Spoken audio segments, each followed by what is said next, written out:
বিসমিল্লাহির রহমানির রহিম।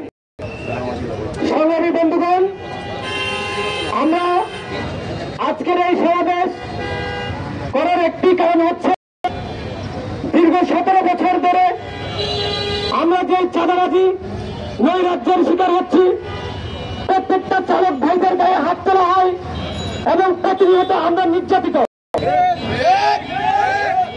বর্তমানে আমরা স্বৈরাচার শেখ হাসিনাকে পতন করেছি, তবে আমরা আমাদের দেশ থেকে চাঁদাবাজদেরকে খতম করতে পারি।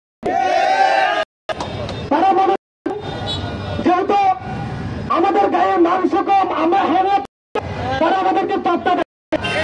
তারা মনে করেন তারা অনেক শক্তিশালী, কিন্তু তারা হতে যাবে না এই স্বৈরাচার শেখ হাসিনাকে মাত্র 5 জন ছাত্রের ঐক্যবদ্ধ থাকার কারণে, তাদের ঐক্যবদ্ধ 5 জন ছাত্রের আন্দোলনের কারণে আজ স্বৈরাচার হাসিনা এই দেশ থেকে বিতাড়িত হয়েছে।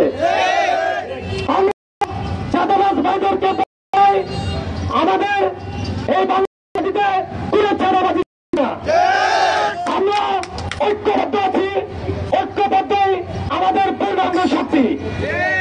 তাই সকল ভাইকে বলবো, চাঁদাবাজদেরকে প্রতিহত করার জন্য সকল চালক বন্ধুরা ঐক্যবদ্ধ থাকবেন এবং আমাদের এই ঐক্যবদ্ধ আন্দোলনের মধ্য দিয়ে দোকান বাণিজ্য চাঁদাবাজি আমরা প্রতিহত করবো।